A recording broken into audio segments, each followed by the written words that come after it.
We're so grateful that you could join us. Also, Abby didn't have any Saints gear, and she didn't even know we were supposed to dress that way, but God had a plan because her color coordination went with the spirit of the room, other than the couple of Cowboys fans that we have in here. And even Elijah, there's Vanderbilt colors, they're close enough to Saints colors. Y'all, Pastor Appreciation Month is coming up. Elijah is a pastor this year. I think he needs a Saints jersey from someone. Y'all can pull it in and appreciate him in that way. And so we need to get him into our cult somehow, But in all seriousness, thankful for our church that adapts and that we learn from problems and we take problems head on. We don't go the easy route. And what you're going to see in the book of Esther is that we do live in a fractured world with fractured people, but we serve a flawless God.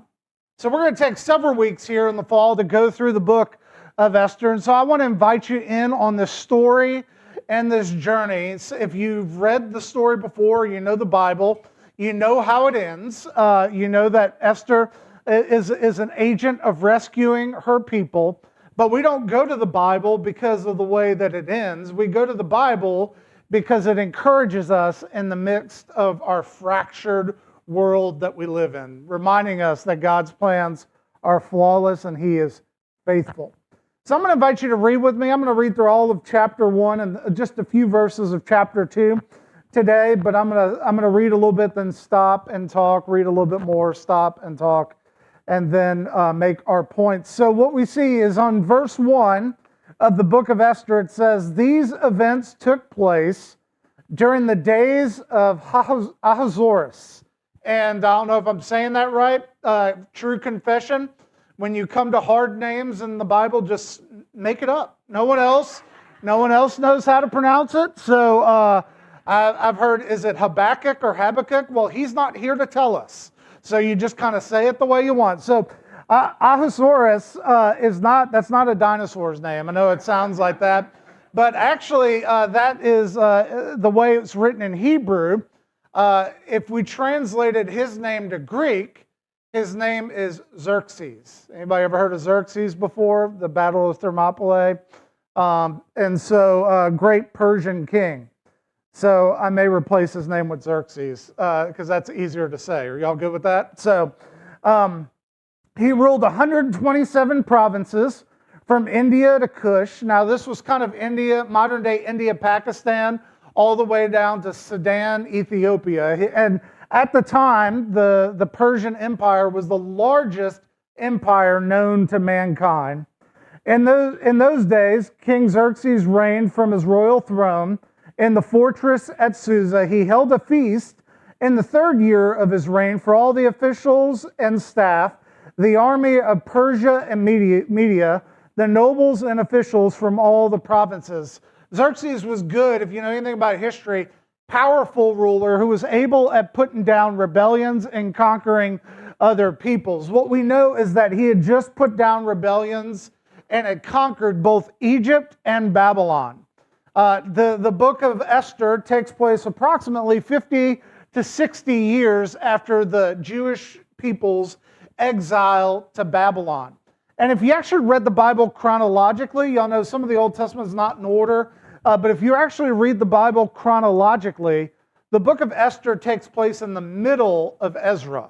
Ezra and Nehemiah, take place as a similar story of the Jews coming back from captivity. The story of Esther takes place smack dab in the middle of the book of Ezra. Before Ezra leads a group back to the promised land, but after the second temple has been built. And possibly this feast is being held to really celebrate that they conquered the Babylonians and that they've conquered the Egyptians. It's a celebration of his glory and his reign, which we'll see a thread throughout the story of people thinking that they can elevate themselves to gods, but that there is one true God. Media had joined Persia in the conquest of Babylon. So all those officials, all those nobles were invited to this feast. Verse 4 tells us, he displayed his glorious wealth of all of his kingdom and the magnificent splendor of his greatness for a total of 180 days. They knew how to party back then, right? 180 days. Now, this might not have been a feast happening the entire time. It may have been some sort of public exhibition or something, but it was a display of Xerxes' greatness. Verse 5. At the end of this time, the king held a week-long banquet inside of his palace in the garden courtyard of his royal palace for all the people, from the greatest to the least. Everyone was welcomed, who were present at the fortress of Susa. And Susa, just so you know, that's where this story is going to take place. Modern day, kind of southwest Iran. If you know anything about the Middle East, the temperatures get very hot, hotter than they do here. On average, about 140 degrees during the summer. And so we think, heat index of 100 and 100% humidity at 85 or 90 degrees is hot. Well, 140, I don't care if there's 0% humidity, it's hot. And so they would get themselves as close as they could to the coast for their winter retreats. And that's what Susa wasn't really a winter retreat necessarily, because it was hot in and of itself, but being near the water, it was definitely a cooler environment. So one of the ways they administered the empire was from the great fortress at Susa. It says, white and violet linens were hanging, those were the colors of the Persian Empire, fastened with fine white and purple linen cords to silver rods on marble columns. Gold and silver couches were arranged on a mosaic pavement of red feldspar, marble, mother of pearl, and precious stones. If you see anything about Xerxes, he liked beautiful things. He liked things to display his power. He liked things that were dependable and were going to last. What we see is that Persians reclined on couches to eat meals. And so he didn't just have any sort of couch to eat their meals. They had the best of the best. Drinks were served in an array of gold goblets, each with different design. The royal wine flowed freely. This was a party. According to the king's bounty. The drinking was according to a royal degree, and their degree was this, because usually you didn't drink until the king drank. And so what we see here is that the royal decree was made, and the word actually for decree, this is just a side note, in the Hebrew is transliterated as dat. So here we go. That's our connection this morning. If you don't remember anything, right? That the royal decree meant that. And so he's like, how much do we drink? Who's going to drink some drinks this morning? He's like, no restrictions. You can drink as much as you want. You'll see royal decrees become an important part of the book of Esther, as they are in the book of Daniel and several other stories that are set in this environment. A royal decree could not be broken. In fact, once the decree was made, even the person making the decree could not change it. There are no restrictions. The king had ordered that every wine steward, every cupbearer in his household, which Nehemiah was one of those, by the way, serve whatever each person wanted. Now we see one of the first main characters other than Xerxes in the story, which she'll come and go very quickly, but sets up the rest of our story, his queen. Queen Vashti also gave a feast for the women of King Xerxes' palace. Now, in this time, this was not it was a patriarchal society, but it was not a segregated society when it came to having meals, when it came to what sexes were invited to the table. Women had a seat at the table with men. Wives joined their husbands for banquets. It was not really common to have separate banquets for the men and the women, but what we see here is the first insinuation that something's not right in the story. Queen Vashti gives a feast for all the women in King Xerxes' palace, while the same feast that he's throwing is going on. We see in verse 10, on the seventh day, when the king was feeling good from the wine. Let me transliterate what that is. Feeling good from the wine means that he was drunk.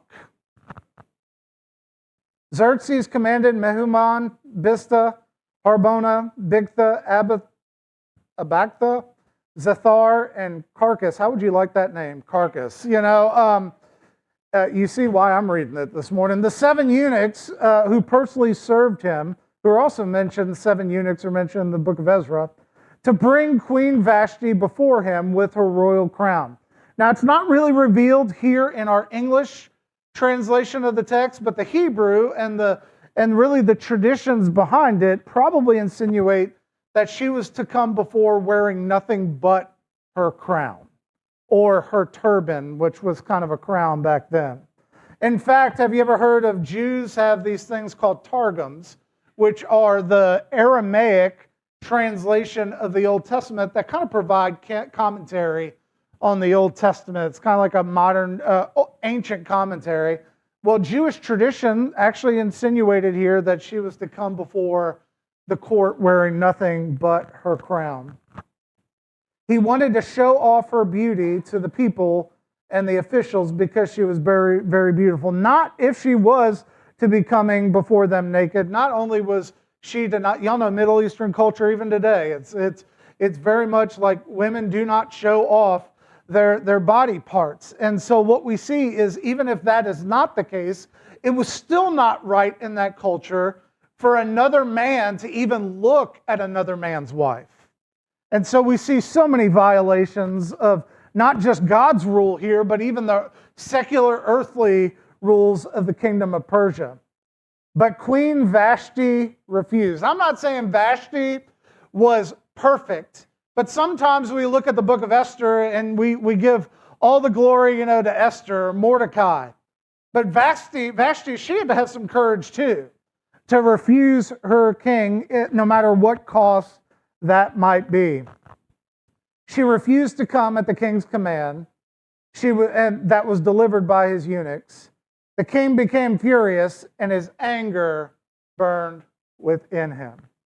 What we see here is, problems create an opportunity, but what we see here in these first 12 verses is that problems are birthed out of unmet expectations. All problems are birthed out of unmet expectations. The king, he wanted his expectations to be met. He wanted his self to be pleased. In fact, he was showing off his wife to basically show off his glory, his splendor, and his majesty to everyone else. What we see, though, is that Vashti's refusal will pave the way eventually for Esther's rise in the story. We actually don't talk about Esther at all today. She's not even mentioned here. I don't know if you know this, but actually the book of Esther was one of the 2 last books to really get canonized in the Old Testament that were debated by the Jews. The other was Song of Solomon. If you read Song of Solomon, you know there's some explicit poetic content in that book. And it shows how God's covenantal love mirrors how our earthly love mirrors God's covenantal love. And we see that God's name isn't explicitly mentioned in the book of Song of Solomon. Set me a seal upon your heart is kind of like the best mention of God in that book. We see, though it's not explicitly mentioned, but God is throughout the story. Same thing with the book of Esther. God is not ever mentioned by name explicitly, but God is in this story implicitly. We see that as a result, once we get to the end, the festival of Purim was created. It's not one of the 3 main Jewish festivals, but it was a festival that takes place to this day. In Israel, it's celebrated during the months of either February or March, kind of like their version of Mardi Gras, just a big celebration to celebrate God's deliverance during this time of exile in the Persian Empire. And we know that Esther is an appealing story because it has all the ingredients of what makes up a good story. My wife's been begging me to, actually not begging, but she'd been like, ever since I became a pastor, she's like, you got to do Esther. You got to do Esther. You got to do Esther. 13 years later, I finally decided to start listening to my wife. And here's why the story is so important, because a lot of young girls resonate with it. The Bible is not simply a chauvinistic book. The Bible gives us definitive roles that God has created men and women to inhabit. I hate to break it to you, men and women aren't created with the same roles or equally. We believe in genders. We believe that God did that, Genesis chapters 1 and 2. But what we do see is that God created us with distinctions to carry out different roles. And yes, our Savior was a male Messiah. But the Bible gives us many women to look towards. I think sometimes we as Protestants don't give Mary the attention she deserves. How much of a hero she is to bear the shame and be an instrument of disgrace so that she could bear the child who would be our instrument of grace. And what we see here is in the story, we see Vashti and Esther, along with Old Testament people like Miriam and Deborah and Ruth, who become kind of models for young girls on how to obey God's commands, and that God can use even the poor and powerless to make a difference. Barry Webb says that Esther has virtually all the ingredients people look for most in a love story or a good story. A beautiful and courageous heroine, a romantic love thread, a dire threat to the good characters, a thoroughly evil villain, dramatic irony, evocative descriptions of exotic places, a sudden reversal of actions, poetic justice, and most importantly, a happy ending. And so what we see here is that even in these problems that are birthed out of unmet expectations, God is about to work. And God is using Vashti, even in the story, even as she is about to be shamed herself, to bring about his great plan for his people. So let's continue to read. We'll read the rest of chapter 1 together, beginning in verse 13. It says, the king, talking about Xerxes, consulted the wise men. Wise men were who? Kings, magicians, astrologers, people who were government officials, knew the times. Kings oftentimes didn't make their decisions by themselves. They had other secular counselors that they brought in. Y'all remember even in the birth story, the Magi that come from the east. And so he's consulting his own Magi here, who understood the times, for it was normal procedure to confer with experts in the law and justice. The most trusted ones were Karshintha, Shethar, Adamah, Tarshish, Miras, Marsana, and Memacon. They were the 7 officials of Persia and Media who had personal access to the king. These magi, these officials, they were the ones who had the king's ear, and they occupied the highest positions in the kingdom. The king asked, according to the law, what should be done with the queen Vashti, since she has refused to obey King Xerxes' command that was delivered by the eunuchs. Memacon, obviously he had some status in this group. He steps up and he said in the presence of the king and his officials, Queen Vashti has wronged not only the king, but all the officials of the people who are in every one of the king's provinces. So not only has the queen disobeying the king hurt his power and status, but if the queen could disobey the king, how much more so will not just all the wives and all the households, but all the leaders of all the provinces of this kingdom, how will they be able to keep that if their wives are allowed to rebel against them? Verse 17. For the queen's action will become public knowledge to all the women and cause them to despise their husbands and say, King Xerxes ordered Queen Vashti be brought before him, but she did not come. Before this day is over, the noble women of Persia and Media who hear of the queen's act will say the same thing to all the king's officials, resulting in even more contempt and fury.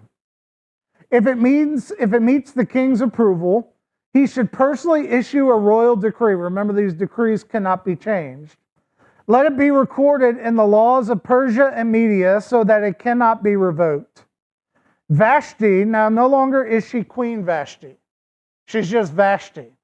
They're stripping her of her royal title and essentially sentencing her They're not taking her life, but by stripping her of her access to the king, she's essentially being exiled from the world in which she knows. Vashti is not to enter the king's presence, and her royal position is to be given to another woman who is more worthy than she.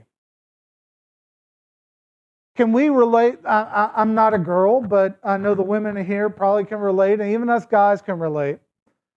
As far as the story shows, I'm not saying Vashti was a perfect person. She threw a party that conflicted with her husband's party. But she also courageously turned down his requests to do what he had commanded her to do. And now, in her face, because she did what is right, now she's being told someone more worthy than you is going to be found. You ever have hard times in your work or at your school or even in your family when doing the right thing costs you greatly and costs you a lot? Maybe costs you that promotion, costs you that approval. The decree the king issues will be heard throughout all of the kingdom. So her shame is going to go throughout the ends of the earth, so that all women will honor their husbands from the greatest to the least.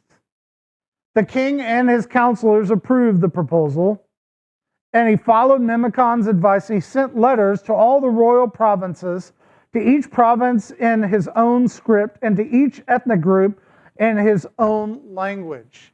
What we know from Greek historian Herodotus is that, you know how we had the, what do you call it, the what express here in the U.S. where they would get letters to places fast? The Pony Express, right? You know, Wells Fargo kind of birthed out of that we still have today. And back then, they were known to get letters out very quickly. So her shame went very quickly as horse rider to horse rider shared the story throughout the empire. That every man should be master of his own house and speak in the language of his own people. Language is powerful. Language is how you communicate. The language it really shows who has access versus who doesn't have access. So the men here are being propped up even more. If they were in a foreign land and began to speak the language of the culture around them, now the decree was everyone in the house had to speak as the husband or the man or the patriarch, the head of the household, spoke. What we see here is that they're drinking. They're making decisions. Persian leaders not only consulted, but they drunk as they made decisions. They would get drunk and they would make a decision. They'd wait till they were sober and they confirm that decision. If they weren't comfortable with that decision, they get plastered some more and then make the decision. This is how they made decisions. But what we see, that's why actually in the Bible never outlaws drinking. In fact, Jesus' first miracle was turning water into wine. My Southern Baptist heritage growing up would hate to hear that, right? Yeah, Jesus' first miracle was turning water into wine. But what does it tell us not to do? It tells us not to get drunk. Why don't we get drunk? Because alcohol impairs. In fact, we see that Proverbs chapter 20, verses 1 through 2, wine is a mocker and beer a brawler, and whoever goes astray because of them is not wise. A king's terrible wrath is like a roaring lion. Anyone who provokes him endangers himself. Furthermore, this is why the author of Proverbs chapter 31, talking to King Lemuel, right before we talk about the wife of noble character, she tells him, he says, it's not good for kings to drink wine or for rulers to desire beer. Otherwise, he will drink and forget what is decreed and pervert justice for all of the oppressed. This is why Paul tells us in the New Testament, don't get drunk with wine, because that leads to debauchery or reckless living, but be what? Filled with the Holy Spirit. So what you have here is a perversion of all of God's good things in the story. We see that wine is being used in excess. There are no restrictions. We see drunkenness. We see sex, what God created for good, being being exposed for earthly pleasures and worldly pleasures rather than what God created it for in the context of marriage. We see that God has created men to lead.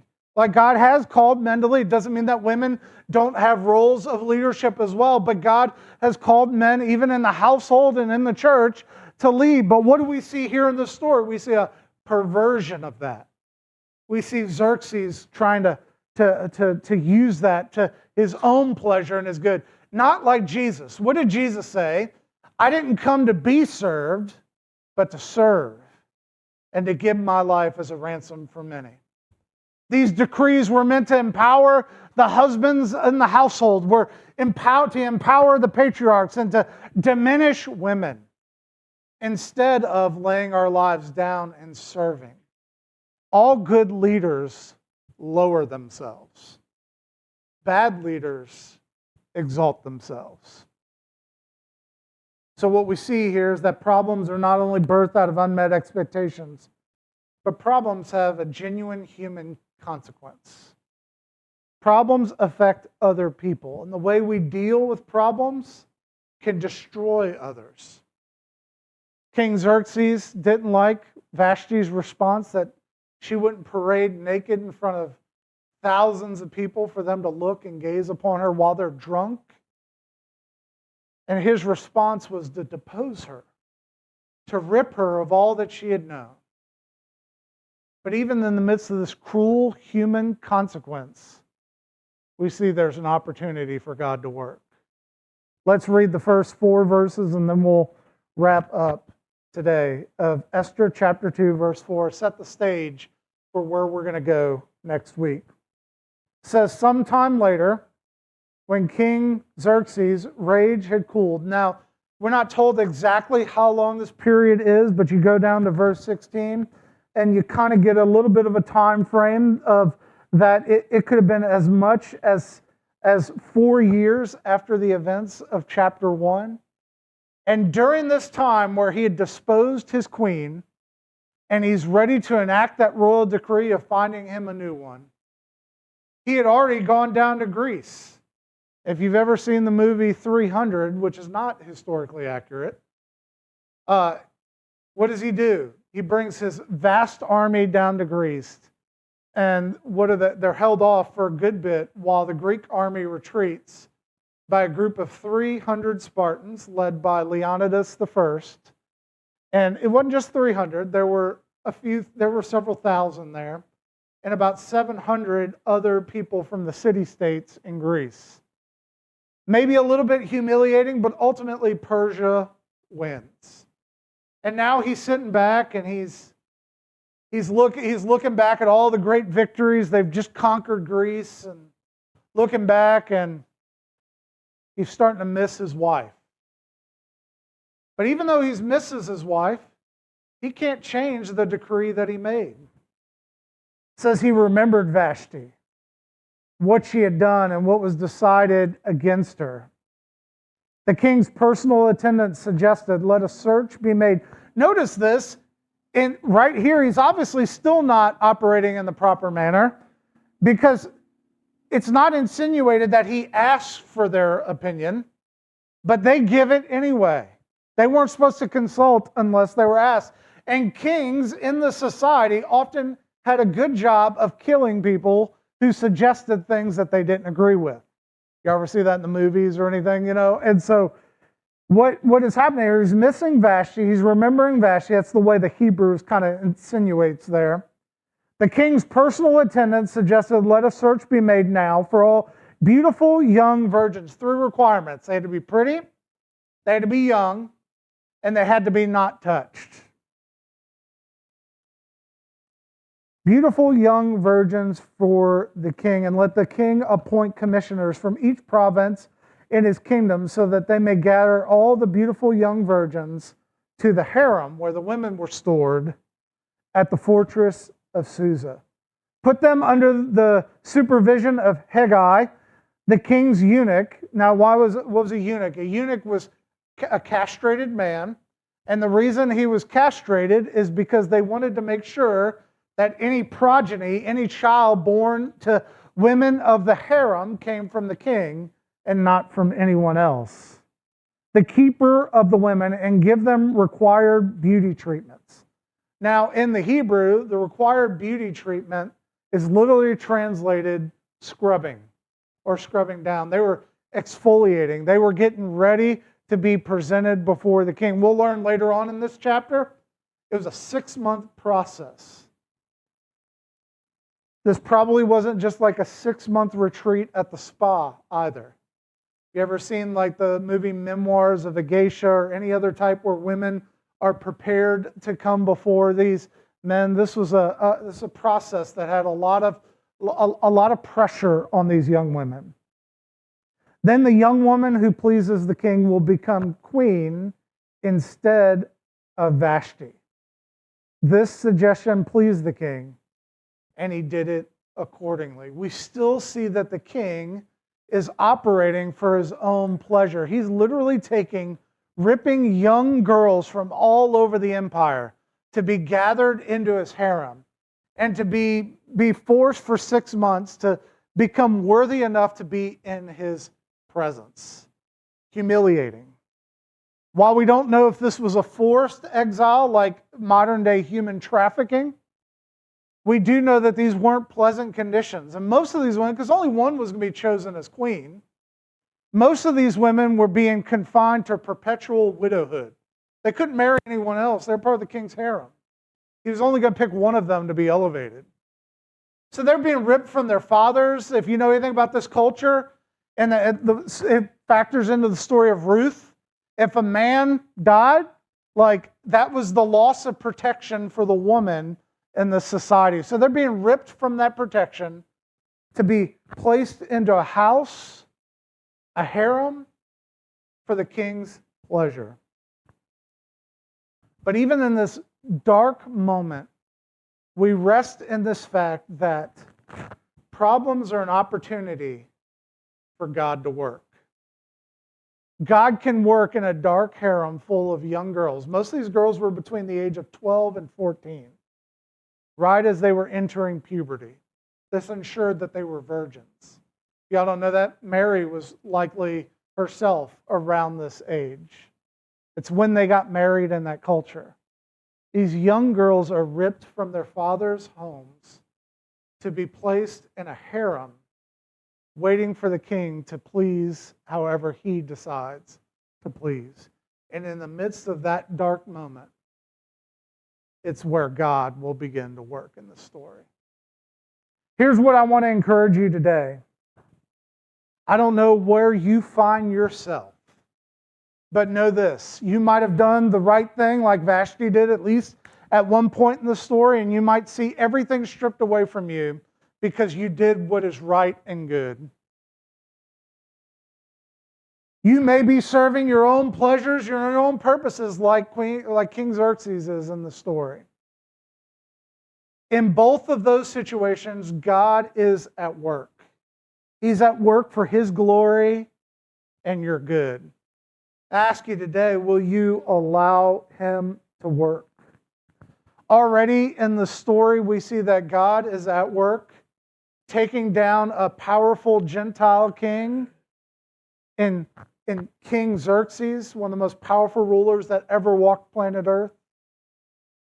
And what will the influence in the story will instead be from a poor Jewish woman, who, if Xerxes even followed his own culture's processes, she had not only does she keep her ethnicity from him in the story, which we'll see next week, she shouldn't have even been considered because it was only women from the 7 royal families that should have been considered from this position.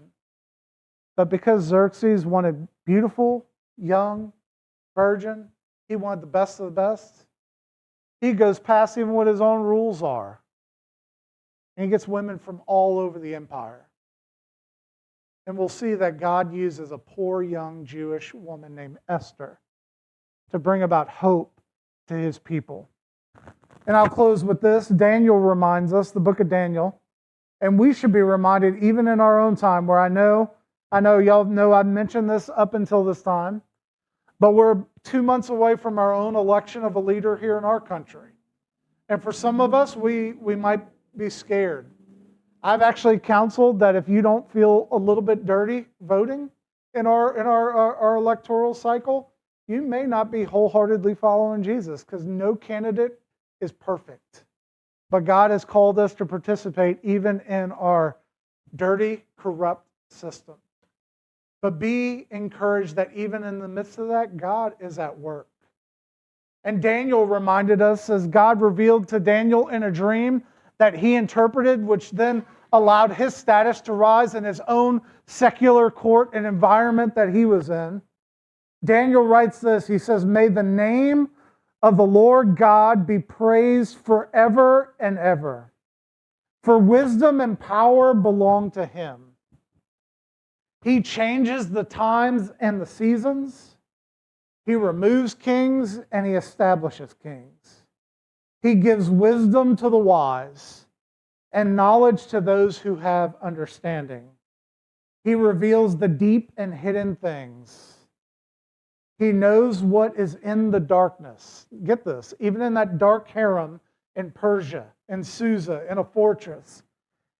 He knows what is in the darkness, and light dwells with him.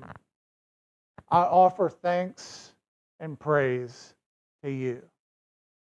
And because of that truth, we can trust that problems create an opportunity for God to work. It creates an opportunity for God to work. I invite you back next week as we're then introduced to some of the main characters in the story, Esther and Mordecai and eventually Haman. I invite you to come, not just see yourself in the story, because ultimately the Bible's not about us, but to see how God works even in the midst of the story. Vashti probably wasn't perfect. We saw she threw a competing banquet with her king. Esther's likely not perfect. And she's the heroine, the human heroine of the story. It's because Esther is ultimately not the hero, the ultimate hero of any of this. It's her God that's at work amidst his people. And he's still at work today. Let's trust him. Let's follow him. Let's pray. Lord, I thank you so much for your word. I pray as we explore the story of Esther over the coming months, that you would allow us to have the courage that both she and Mordecai have, Lord, the shrewdness to be wise as serpents, innocent as doves, even as we're placed in ministry in the midst of wolves, as we're light in the midst of darkness. Help us to shine you. Help us to reflect you, the light of the world, the hope of humanity. Jesus, I thank you for saving me. God, I pray if there's someone in here today who does not know you as Lord and Savior, God, I pray today that they would join your family, they would follow you. Lord, I know you tell us, anyone who calls upon your name shall be saved. Romans 10:13. Help us to not forget that. God, help us in this moment to call upon you, the God who works even in a dark harem in the Middle East. God, help us to trust you. It's in your name that we respond. Amen.